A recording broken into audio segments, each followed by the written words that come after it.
বিএনপির মধ্যে যদি ভালো লোক থাকে তাহলে বাবর ভাই খুব ভালো একজন লোক, ঠিক আছে।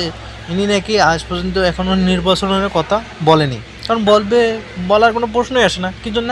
কারণ দেশটা সংস্কার হচ্ছে, ঠিক আছে, এই জন্য ইনি কিছু বলতেছেন না নির্বাচনের কথা। বাট ভারতের দালাল যারা আছে তারা সবসময় বলতেছে নির্বাচন নির্বাচন নির্বাচন।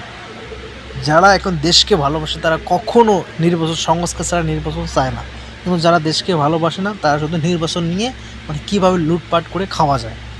এই যে বাবর ভাইয়ের কাছ থেকে আপনারা সবাই শিক্ষা নিন যে একজন দেশপ্রেমিক মানুষ কী হিসেবে হওয়া লাগে, কেমন হওয়া প্রয়োজন।